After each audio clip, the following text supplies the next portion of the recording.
tudo bem com vocês? A primeira geração modernista tem produções, sim. Já falamos de Manifesto Poesia, mas hoje nós vamos falar de novo, porque é importante. Eu, professora Cacau Sotero, com vocês, mais uma aula para ficar tudo claro, tá? E o programa é o Fique em Casa Aprendendo. Ficar em casa, se você pode, é para ficar em casa. Não dá ainda para aglomerar, não. O negócio tá difícil. Olha só, eu trouxe duas figuras interessantes para vocês, tá? Uma representando o manifesto, que é da sua esquerda e do seu vídeo, do seu smartphone, da tela do seu computador. E na sua direita, eu tenho aí uma figura representando a poesia. Uma caneta, né, em forma de peninha, né, numa época que se escrevia com a peninha. E ali da peninha, você pode perceber que saem uns pássaros. Dá ideia de quê? De liberdade. Vamos fazer a análise das obras? Vamos ver o que tem aqui na primeira. Olha, a primeira obra, você tem os animais, nós temos um sapo, nós temos árvores, nós temos um tucano, e tem aqui uma lagartinha, não é assim? Temos os bichos, representando o manifesto. Manifesto de Poesia Pau-Brasil, lembra de Oswald de Andrade?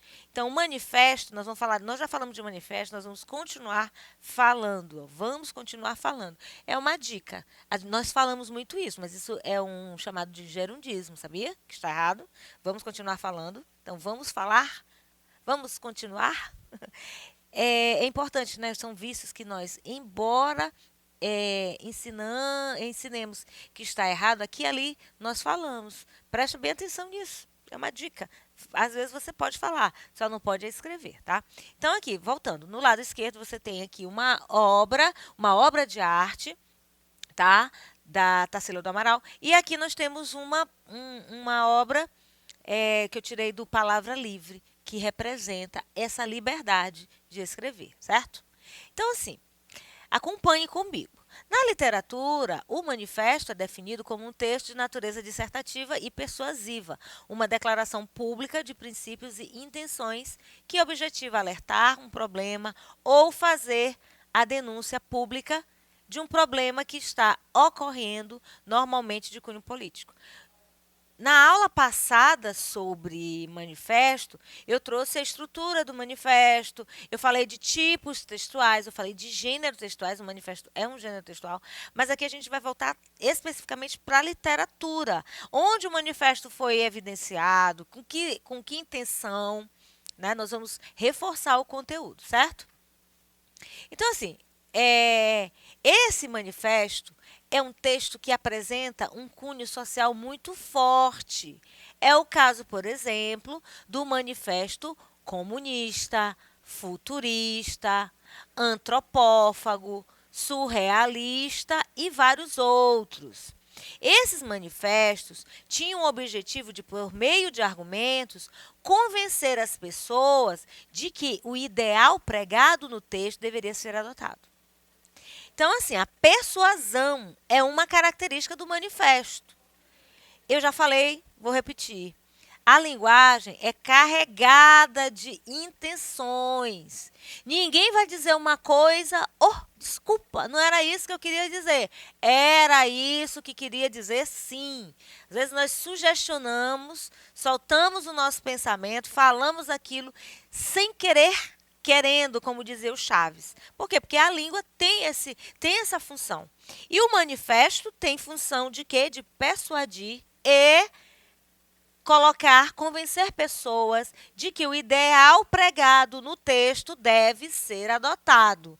Eu já falei que nas redes sociais nós vemos muito manifestos em vídeo, né, contextualizando. Artistas se juntam para defender uma causa, para tentar resolver um problema, para fazer com que a sociedade comungue do pensamento a ser defendido. Um manifesto de arte é uma declaração, motivos ou visões de um artista ou movimento artístico.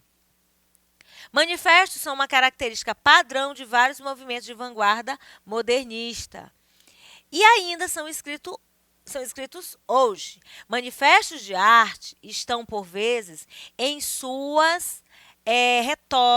retórica destinada ao valor de choque a alcançar um efeito revolucionário. Né? Às vezes as pessoas falam muito alto quando elas querem ser ouvidas.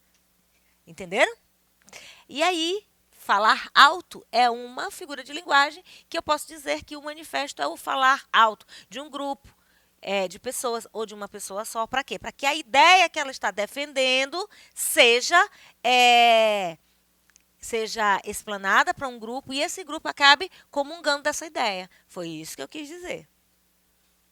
Olha aí o manifesto, um exemplo de manifesto. Você já ouviu falar de surrealismo? Olha para mim. Quando começa o modernismo, os 5 autores, né, o Mário de Andrade, o Oswald de Andrade, Tarsila do Amaral, Menotti Del Picto e tal, eles se juntam, eu falei 5 autores e só citei 4, mas vocês lembram. Os autores se reuniram para defender uma arte voltada para o Brasil.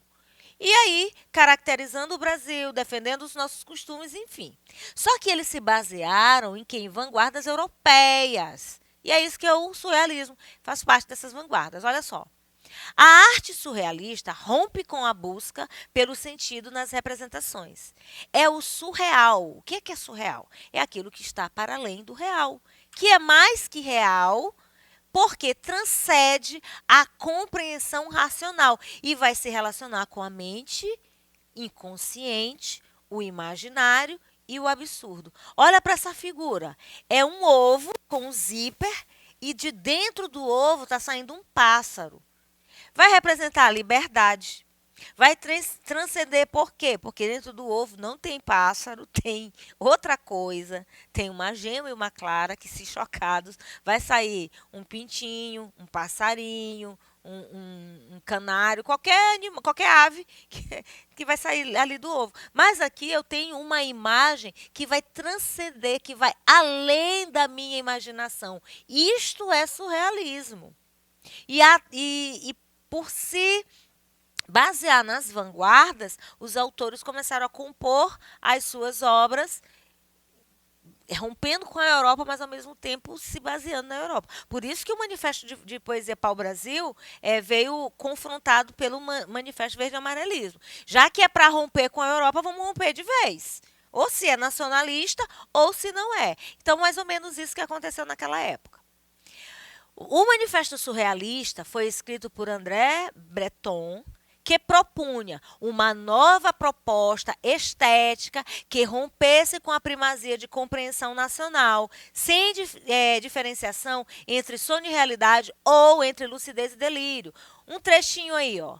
Só com muita fé poderiam nos contestar o direito de empregar a palavra surrealismo no sentido muito particular em que o entendemos, pois claro que antes de nós essa palavra não obteve êxito. Defino-a, pois, uma vez por todas.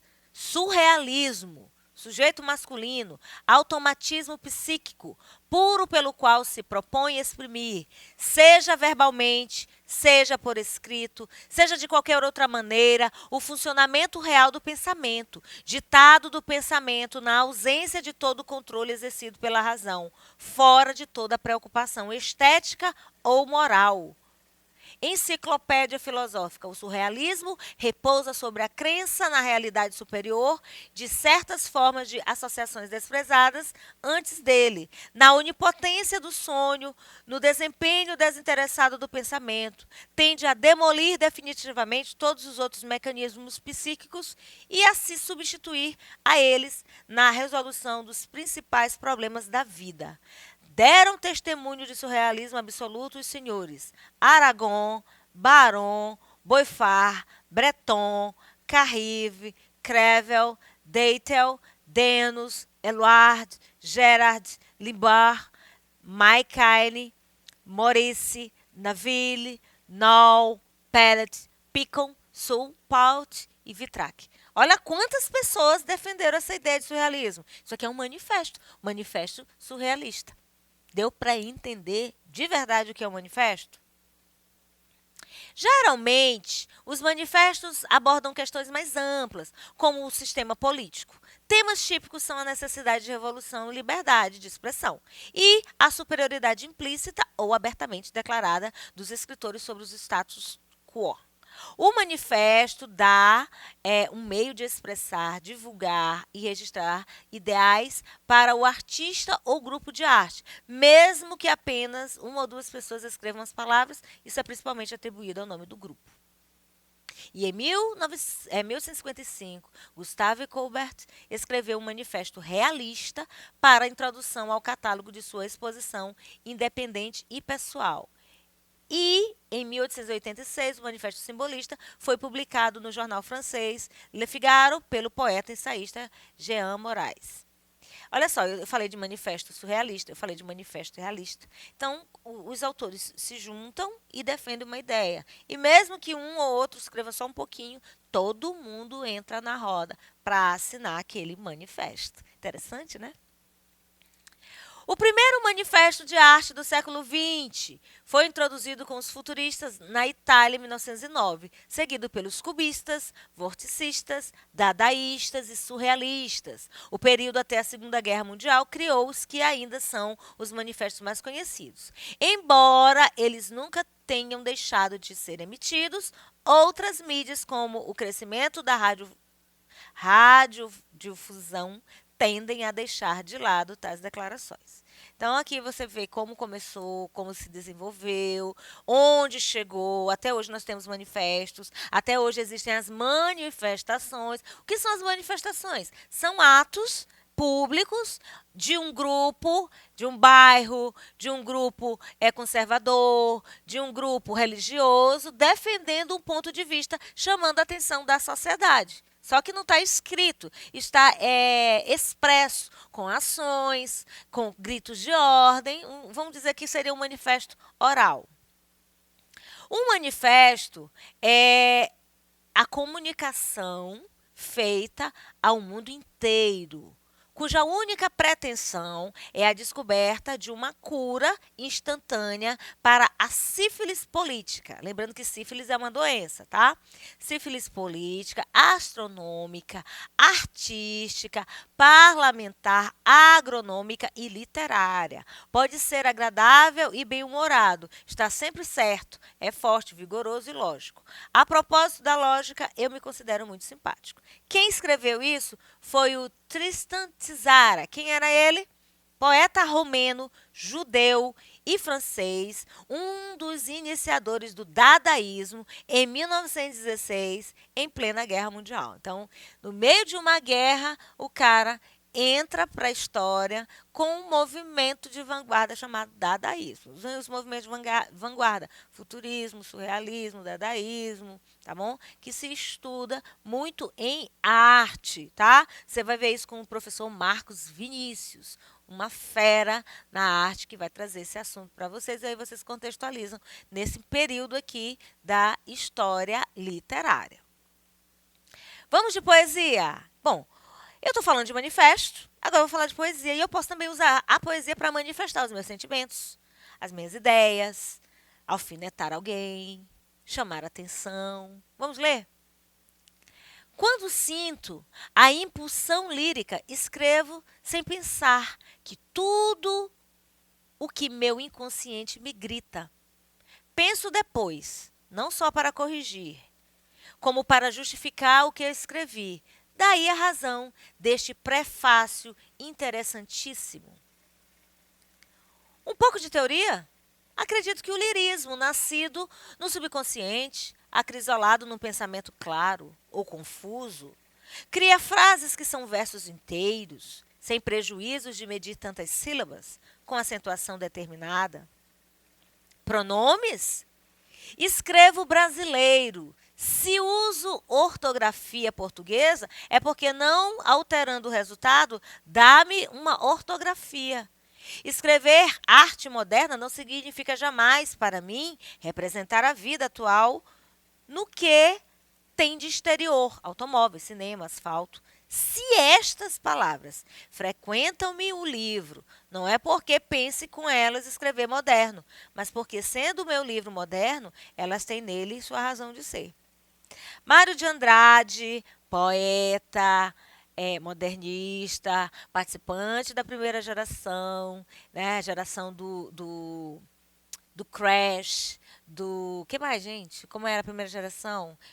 É considerado como depressão, né? Como quebra, como ruptura. E aqui você pode observar que tem o se com i, né? Que é um pronome oblíquo, escrito de forma inconveniente em relação ao contexto, né? Deveria ser o se com e, né? Se estas palavras aqui, ó, se, nesse caso, seria aqui uma condição, né? Uma conjunção condicional. Se uso ortografia, seria com e, assim como o pronome oblíquo, tá bom? Então, aqui já tem uma criticazinha. Então, já tem uma poesia de cunho político, de cunho social, de cunho intencional. Gente, político não é só partido, falar de governador, falar de presidente, falar de prefeito, né? Fazer política é bem mais que isso. É atuar num contexto, expressar suas ideias, entrar na questão das discussões, tá? Por isso que eu falei de político, tá? Este trecho que eu acabei de ler é um fragmento da Pauliceia Desvairada, tá? De Mário de Andrade, que ele escreveu e serviu como referência teórica aos modernistas de 1922. Olha só, os parnasianos acreditavam que a poesia era fruto do trabalho racional, artesanal, mas o autor expressa que a poesia deve nascer diretamente do inconsciente, no impulso criativo sem censura. Eu vou voltar só um pouquinho para você entender, olha só.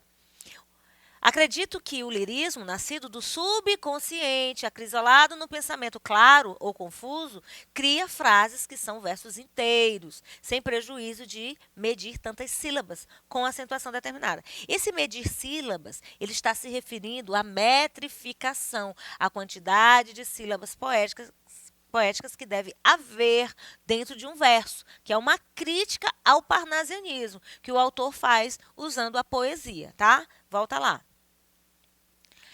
O poeta defende o uso de uma língua mais brasileira e coloquial, enquanto a tradição literária sempre procurou usar a língua elevada, diferente do uso comum. Eu vou voltar para você ver. Pronomes, escrevo brasileiro. Se uso ortografia portuguesa, é porque, não alterando o resultado, dá-me uma ortografia. Ou seja, ele escreveu com o i, o si, mas duvido se alguém disser, rapaz, eu não entendi isso aqui que ele quis dizer, não. Ele escreveu uma conjunção condicional com i, mas o entendimento não mudou. Por isso ele faz essa crítica. Ó. Então, pronomes, escrevo brasileiro.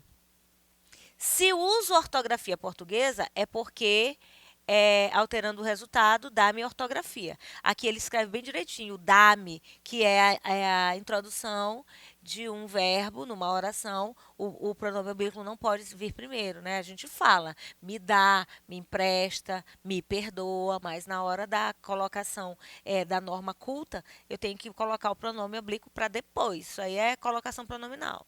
Aí ele fala, escrever arte moderna não significa jamais, acompanha, para mim, representar a vida atual no que tem de exterior. Automóvel, cinema, asfalto, tá bom? Que mais?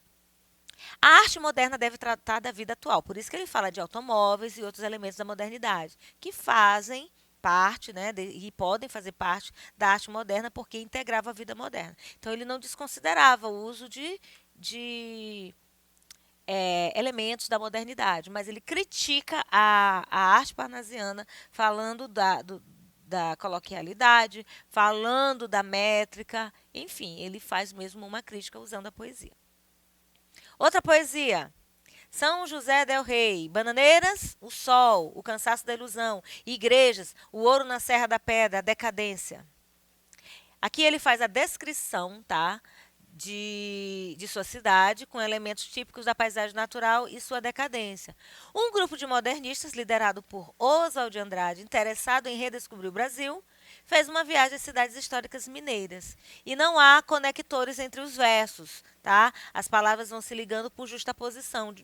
ou seja, principalmente substantivos e diversos descritivos que vão se somando e formando uma imagem da cidade. Vou voltar, ó. Bananeiras, o sol, o cansaço da ilusão. Igrejas, o ouro na serra de pedra, a decadência. Aqui ele usa nesse poema palavras sem conectores, que são palavras que ligam palavras. Ainda assim, ele consegue expressar a ideia de decadência de uma cidade usando apenas as palavras. É uma forma de romper com o formalismo da língua portuguesa e trazer o coloquialismo como uma expressão de revolução. Porque o modernismo foi uma revolução. Compliquei?